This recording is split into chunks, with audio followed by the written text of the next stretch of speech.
Hello and welcome to The Culture Bar, an arts and culture podcast series brought to you by HarrisonParrott. In our Speed Podcast mini-series of quick insights into music and culture from around the world, we talk to music industry professionals about the music of their homeland to give us a view into different music, composers, sounds and instruments which make music both unique and universal. Today we will be talking to artist and project manager Arna all about the music of Iceland. So Arna, please tell us a bit more about yourself. Yes, hello. My name is Arna Jonsdottir and I'm from Iceland. And I work as an artist and project manager at HarrisonParrott. I previously worked at Harpa Concert Hall and Conference Center in Iceland as a marketing associate. And I also managed Víkingur Ólafsson Music Festival, Reykjavík Midsummer Music in 2019. I am a graduate jazz singer and I have a bachelor's degree in composition. And I also play the piano. Fantastic, very musical, Arna. I think we should dive straight in, seeing as this is a Speed Yes. podcast. So could you tell us what has influenced Icelandic music? Yes, so up until the 18th century, the traditions and style of Icelandic music was relatively untouched by foreign influences due to the country's isolation. As you probably know, we are an island. And it was not until outside musical instruments entered the country that they began to influence the sound. And also looking at the classical music, it came to Iceland comparatively late, and the first proper orchestral concert didn't take place until 1921, actually. But as the world opened, the foreign influences on Icelandic music became more notable, and especially in regards to popular music. Going over to today, there is a quite widespread assertion that the unique natural environment in Iceland can be seen as the main influence when it comes to music creation in the country. This is actually a very popular motive when reading foreign articles about the music life in Iceland. And many musicians in Iceland are actually getting quite tired of being asked about how nature influences their creativity. Assertion also fails to acknowledge many social factors that influence the music scene. The close proximity due to the music scene being relatively small results in exciting collaboration and allows people to work across various music styles if they like. And many musicians are members of several bands that represent different genres. We have also older established musicians often working with young and up-and-coming musicians and providing guidance and assistance. It is often said that instead of a music industry, we kind of have more of a music community in Iceland, so to say. And I think that influences the scene and perhaps makes it more free in a way and somewhat experimental. There is also good access to music education in Iceland, and many children learn to play a musical instrument when they are young. That sounds amazing. And I really love the idea of a music community. That's a really lovely way to think about and to collaborate with making music. Maybe that's something we should all try and do. Yes, exactly. I think, it opens a lot of possibilities to do kind of more of a community and not like this kind of industry view on things. Yeah, absolutely. I can definitely see how that must be so freeing when it comes to being creative with music and the arts in general in Iceland. So no, that's amazing. Thank you for sharing that. And moving on, so what sounds define Icelandic music? For centuries, actually, Icelandic folk music was the long-standing popular music of the countries. Rímur, or what we call rhyme in English, is kind of the earliest form of the music and dates back as early as the 14th century. And they were actually chanted at evening session from written manuscripts. And people in Iceland actually mostly turned their backs against Rímur in the 20th century when the world kind of opened up. And they realized that compared to Mozart, chanting Rímur made us look quite primitive. So Rímur were therefore almost lost, actually. And the folk music tradition in Iceland changed dramatically due to this.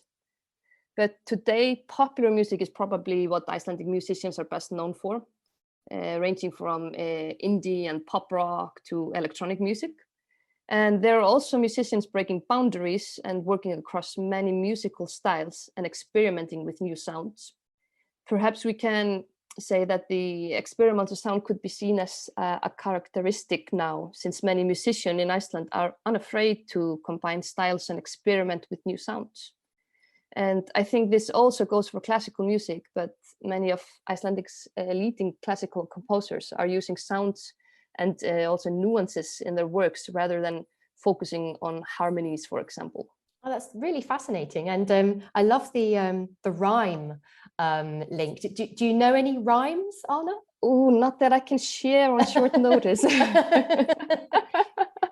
I think I can also maybe perhaps link you to, there is a recording of an elderly lady who actually was living during some period when the rhymes were still kind of known. So maybe I can share that with you. Definitely flowing from sounds into instruments. Are there any instruments that you can only find in Iceland? Yes, we have what is called langspil, which is probably kind of the most recognized Icelandic instrument. And it is a simple member of it's called fretted zither family. And it dates back to the first half of the 19th century or earlier. And the typical setup is kind of one string, which is positioned over a fretboard for playing the melody. And then there are like 2 or 3 string drones. But there are also like other variations that exist. And you can play the instrument with a bow or by hammering or kind of plucking the strings. There was also the Icelandic fiddle, a traditional Icelandic instrument, which was somewhat similar to the langspil, but its uses kind of began to die out by the middle of the 19th century. Amazing. And do people still play some of these instruments or not so much anymore? Yes, the langspil is actually, I think they have like several langspil that are available to people. I think some of them, of course, are in museums and stuff. But langspil is, something that is kind of still played, yes. Oh, fantastic. And it would be great, Arna, if you could tell us a little bit about maybe an Icelandic composer or a soloist who exemplify Icelandic music for you.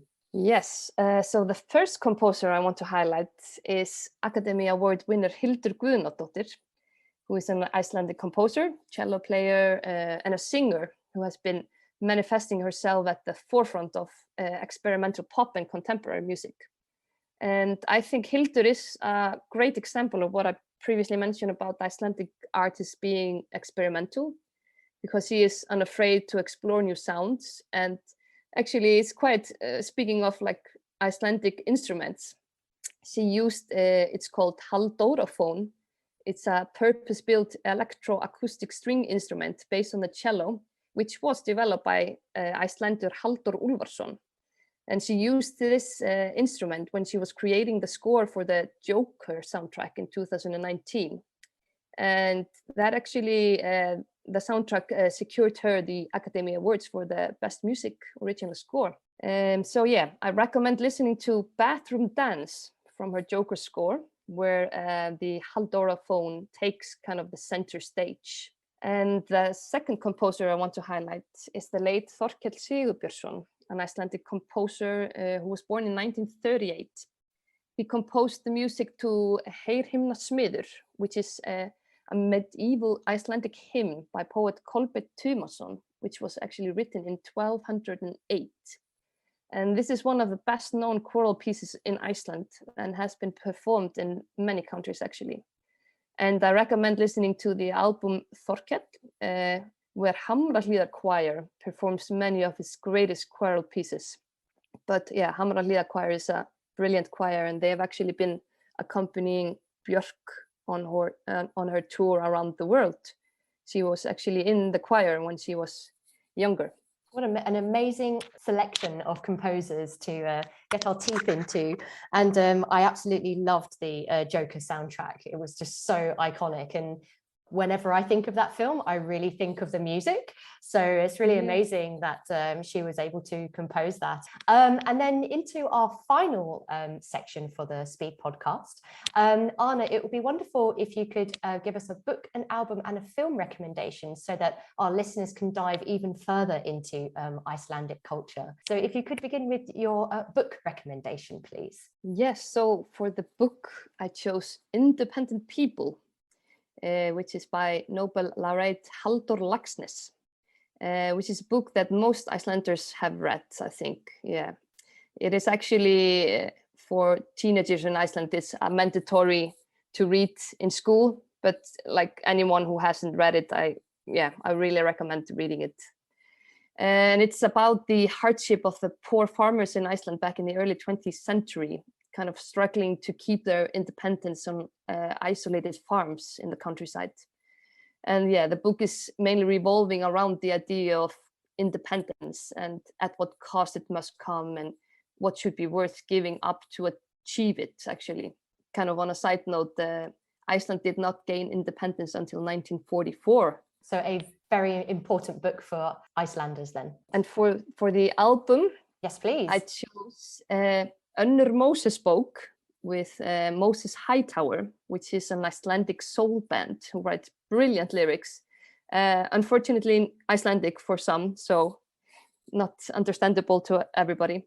But their music can always kind of get you into a good mood.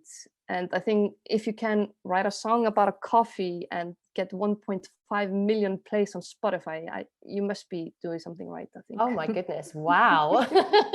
Yeah. I think sometimes, you don't always have to understand the lyrics to enjoy a song, do you? So I'm definitely going to look that up, especially the coffee song. It sounds amazing. Yeah, I think it's the case with Moses Hightower. You can enjoy it even though you don't understand it. The lyrics are just added bonus, but yeah, the music otherwise is great. It's brilliant. Fantastic. And then on to your final recommendation for film. Yes, so the film is Woman at War by Benedikt Erlingsson. And it's a film about Halla, who is a choir conductor and eco-activist. And while fighting to save the planet, she tries to reconcile her illegal activism with her upcoming adoption.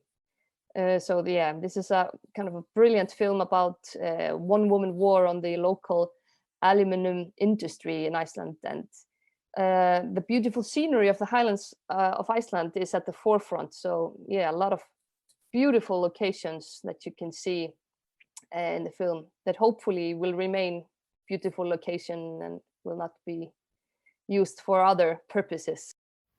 Thank you very much for your time today, Arna, and for sharing Icelandic music and culture with us.